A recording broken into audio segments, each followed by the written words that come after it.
మన ప్రభువైన యేసుక్రీస్తు పరిశుద్ధ నామమునకు మహిమ కలుగునుగాక. ప్రభువుతో ప్రతి ఉదయం అనే కార్యక్రమాన్ని చూస్తూ ఉన్న మీ అందరికీ ప్రేమపూర్వక వందనాలు తెలియజేసుకుంటూ ఉన్నాను.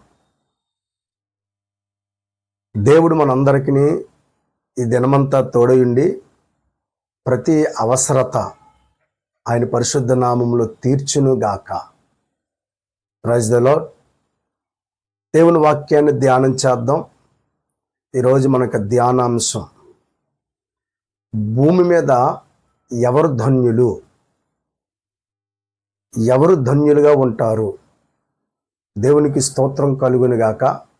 అవును, ఈ ఉదయకాల సమయంలో ధన్యత అనగా కొన్ని మూల భాషలో మనం చూసుకున్నట్లయితే ధన్యత అనగా సంతోషముగా ఉండువారని, దేవుని కటాక్షాన్ని పొందుకునేవారు అనే అర్థం ఇస్తూ ఉంది ధన్యత అనగా. మరొకసారి జ్ఞాపకం చేస్తున్నాను, సంతోషంగా ఉండేవారు, దేవుని యొక్క కటాక్షాన్ని పొందుకునేవారు, బ్లెస్సిడ్, దీవింపబడిన వారు. కనుక ఈ భూమి మీద ఎవరు ధన్యులుగా ఉండగలరు అని మనం ధ్యానం చేసినట్లయితే, మరి ఈ ధన్యతలు ఒక వ్యక్తికి సొంతం కావాలంటే, ఒక వ్యక్తి ధన్యుడిగా జీవించాలంటే తప్పనిసరిగా ఆ వ్యక్తి పరిశుద్ధ గ్రంథం దగ్గరికి రావాలి. ఎందువల్లనగా ఒక వ్యక్తి ధన్యతని పొందుకోవాలంటే మరి పరిశుద్ధ గ్రంథంలో రాయబడ్డ మాటల ద్వారా మాత్రమే ఒక వ్యక్తి ధన్యుడిగా మార్చబడగలడు. ఎందువల్లనగా మానవులందరినీ మరి ధన్యులుగా ఆశీర్వదించే ఆ యొక్క సత్తా సర్వకృపానిధి ఒక తండ్రి అయిన దేవునికి ఉన్నది. ఆయనకు ఒక్కడికే మనుషుల్ని ధన్య జీవులుగా మార్చగలడు. వారి జీవితంలో ఆనందాన్ని ఆయన ఇవ్వగలడు. ఆయన కటాక్షం ఉండే వారందరి జీవితాల్లో కూడా గొప్ప మేలుల చేత మరి నింపబడగలరు. కనుక దేవాది దేవుని అందరి విశ్వాసం ఉంచే వారందరి జీవితాల్లో గొప్ప ధన్యకరమైనటువంటి జీవితాలు వారు జీవిస్తారు. కనుక ఉదయకాల సమయంలో దేవుని వాక్యాన్ని మనం జ్ఞాపకం చేసుకుంటే మరి ఎవరు ధన్యులుగా ఉండగలరు అని మనం ఒకసారి ఆలోచన చేసుకున్నట్లయితే, పరిశుద్ధ గ్రంథంలో నుండి 146వ కీర్తన 5వ వాక్యం ఈ రీతిగా వ్రాయబడింది. చదువుదాం. ఎవనికి యాకోబు దేవుడు సహాయుడగునో, ఎవడు తన దేవుడైన యెహోవా మీద ఆశ పెట్టుకొనునో వాడు ధన్యుడు. దేవునికి మహిమ. యెహోవా మీద ఆశ పెట్టుకునేవాడు ధన్యుడు. అవును, దేవుని వాక్యం రాయబడింది, ఆపత్కాలములలో ఆయన నమ్ముకొనదగిన సహాయకుడు. దావీదు అనేకమైన సార్లు ప్రార్థిస్తూ, దేవా నేను నీ చరణ జోస్తూ ఉన్నాను, నీవే నా కోట, నా కొండ అని ప్రార్థిస్తూ ఉన్నట్లుగా మనం చూస్తాం.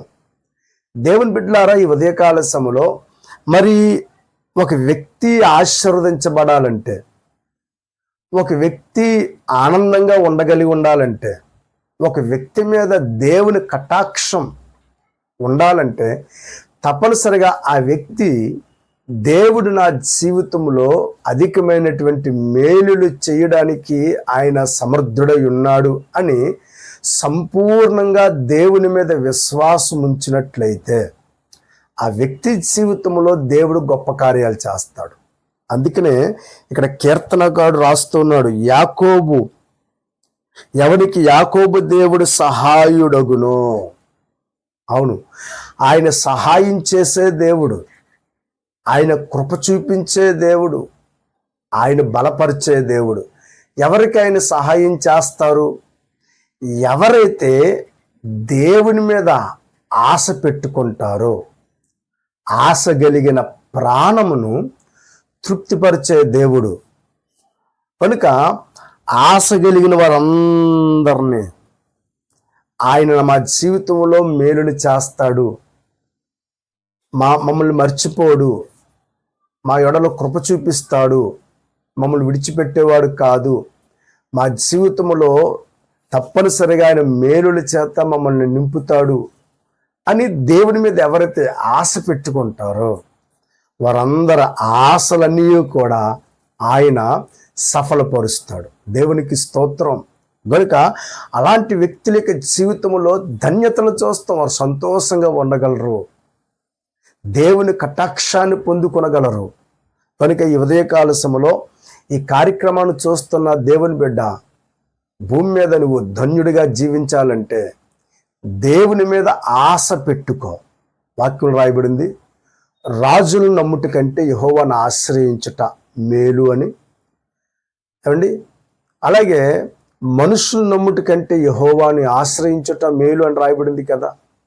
గనుక ఈ లోకములో అనేకులు మనకు వాగ్దానాలు ఇవ్వచ్చు, మరి అది నెరవేరుస్తారో లేదో మనకు తెలియదు. కానీ సర్వకృపానిధి ఒక తండ్రి ఆయన వాగ్దానం చేస్తే ఆ వాగ్దానాలన్నీ కూడా తప్పనిసరిగా నిశ్చయముగా ఆయన నెరవేరుస్తాడు. ఎందువల్లంటే ఆయన నెరవేర్చే దేవుడై ఉన్నాడు. కనుక ఆయన సంపూర్ణంగా ఆయన మీద మనం ఆశ కలిగి ఉంటే, వాగ్దానం చేసే దేవుడు మర్చిపోయేవాడు కాదు. అసలు అబ్రహాముకి దేవుడు వాగ్దానం చేశాడు, బిడ్డలను ఇస్తానని. దేవుని మీద ఆధారపడ్డాడు, ఆశ కలిగి ఉన్నాడు. దేవుడు ఆశ కలిగిన ప్రాణాన్ని తృప్తిపరిచాడు. ఇశ్రాయేలీలు ఐగుప్తు చెరలో 430 సంవత్సరాలు నలిగిపోతూ ఉన్నప్పుడు వారు ప్రార్థన చేసినప్పుడు దేవుడు ముందుగానే అబ్రహాముతో మాట్లాడినట్టుగా వెండి బంగారముల చేత తన ప్రజలను బయటికి విడిపించాడు. అంటే గమనించాలి, దేవుని మీద ఆశ పెట్టుకునే వారి యొక్క ఆశలను దేవుడు ఎప్పుడు వమ్మి చేయడు. వారి ఆశలన్నీ ఆయన నెరవేరుస్తారు. వారి జీవితంలో ఎంతో సంతోషాన్ని, ఆనందాన్ని అనుభవించినట్లుగా దేవుడు వారికి సహాయం చేస్తాడు. అందుకే యెహోవా మీద ఆశ పెట్టుకునేవాడు ధన్యుడవుతాడు. దేవునికి మహిమ కలుగునుగాక. రెండవది, భూమి మీద దేవుని యొక్క జ్ఞానాన్ని సంపాదించుకునేవాడు ధన్యుడవుతాడు. సామెతల గ్రంథం 3వ అధ్యాయం 13వ వాక్యాన్ని మనం చదువుకున్నట్లయితే, జ్ఞానము సంపాదించిన వాడు ధన్యుడు, వివేచన కలిగిన నరుడు ధన్యుడు. దేవునికి మహిమ. అవును, దేవుని ప్రియులారా, ఏది మంచిది కాదు అనేటువంటి సరైనటువంటి అవగాహన కలిగి జ్ఞానయుక్తంగా అడుగులు వేసిన వాడి యొక్క జీవితంలో ఎప్పుడూ కూడా ఆనందాన్ని పొందుకుంటాడు.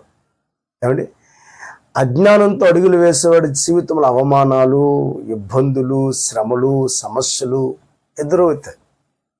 కనుక దేవుని ప్రియులారా, ఒక వ్యక్తి మన జీవితంలో, ఒక వ్యాపారవేత్త, ఇవన్నీ మీకు ఫ్రీ ఫ్రీ ఫ్రీ ఫ్రీ అని ఇవ్వచ్చు. ఇవన్నీ మనకి ఫ్రీయే కదా అని గుడ్డిగా నమ్మడానికి లేదు. కింద చిన్న అక్షరాలతో షరతులు వర్తిస్తాయి అని రాస్తాడు, చిన్న అక్షరాలు. దేవుని ప్రియులారా, జ్ఞానం కలిగిన వాడు ఈ ఫ్రీ కంటే కింద ఆ వచనం చూస్తాడు, ఆ పదాలు చూస్తాడు. షరతులు వర్తిస్తాయంటే ఏంటి షరతులు? కనుక జ్ఞానం కలిగిన ప్రతి వ్యక్తి కూడా లోతుగా అధ్యయనం చేస్తాడు, ప్రతిదీ పరిశీలన చేస్తాడు. ఇది చేయదగినదా, ఈ మార్గంలో మనం నడవదగినదా, ఈ పని లేకపోతే మనం చేయించిన ఈ పని అంతయు కూడా కరెక్టేనా, ఇవన్నీ కూడా జ్ఞానం కలిగి వ్యవహరిస్తాడు.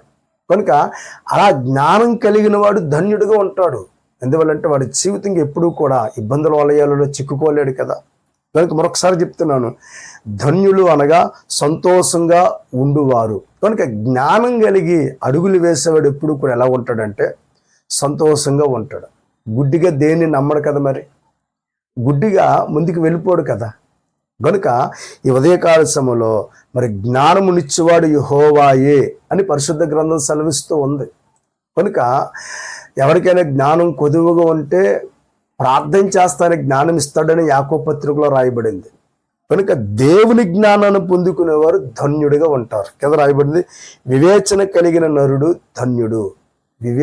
వివేచన మన జీవితంలో ప్రతిదీ ఆలోచన, ప్రతిదీ కూడా ఇది కరెక్టా కాదా ఆలోచిస్తూ ముందుకి అడుగు వేసేవాడి జీవితాల్లో గొప్ప సఫలత, గొప్ప విజయాన్ని చూస్తూ ఉన్నట్లుగా దేవుని వాక్యంలో మనకు కనపడుతుంది. కనుక ఈ ఉదయకాల సమయంలో ఈ భూమి మీద యెహోవా మీద ఆశ పెట్టుకునేవాడు ధన్యుడిగా ఉంటాడు, జ్ఞానమును సంపాదించుకునేవాడు ధన్యుడిగా ఉంటాడు.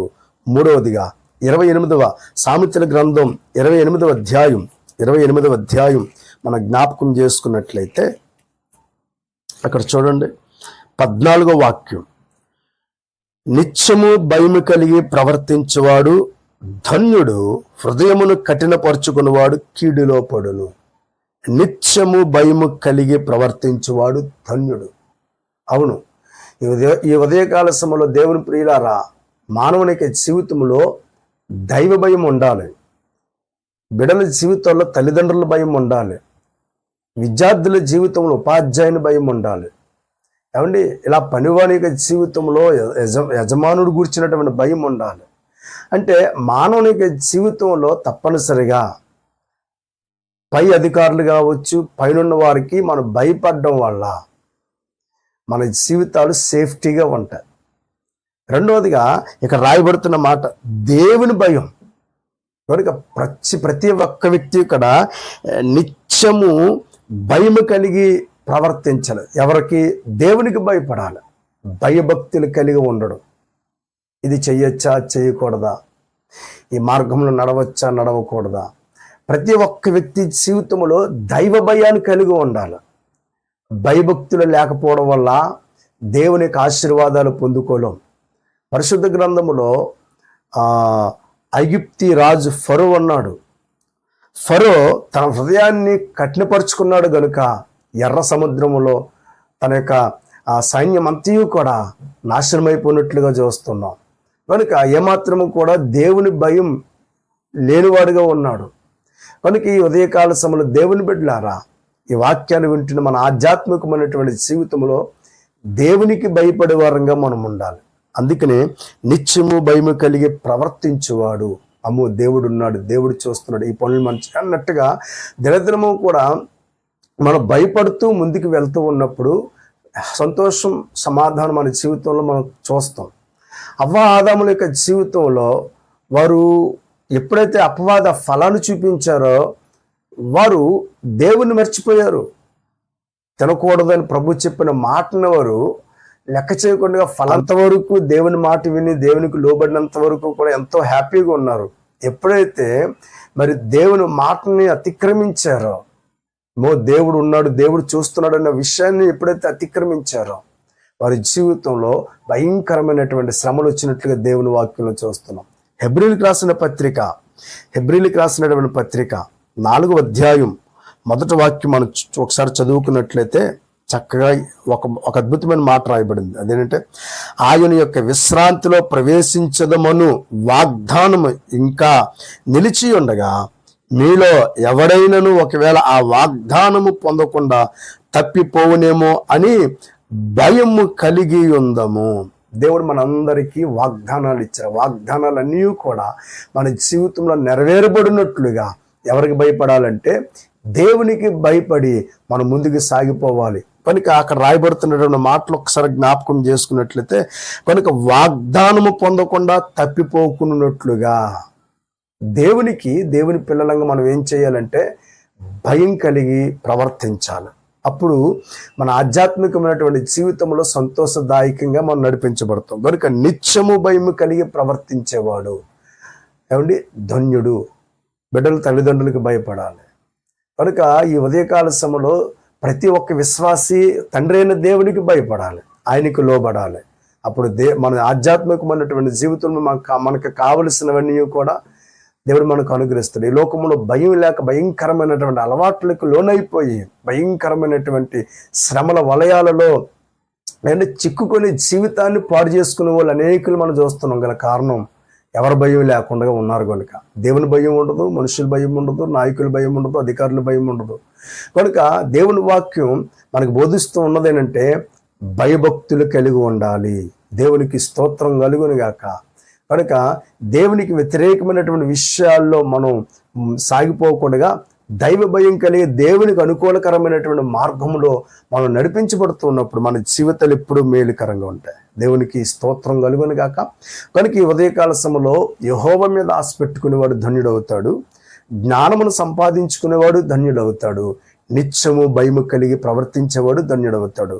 4వది మనం ధ్యానం చేసుకున్నట్లయితే ధర్మశాస్త్రమును అనుసరించేవాడు ధన్యుడవుతాడు. కనుక ఈ ఉదయకాల సమయంలో ఆ గొప్ప ధన్యత మన జీవితంలో దేవుని ద్వారా మనం పొందుకున్నట్లుగా ఈ భూమి మీద మనం ధన్యులుగా జీవించినట్లుగా దేవుని మాటకు లోబడదాం. అట్టి కృప ప్రభు మనకు అనుగ్రహించును గాక. ఆమేన్. చిన్న ప్రార్థన.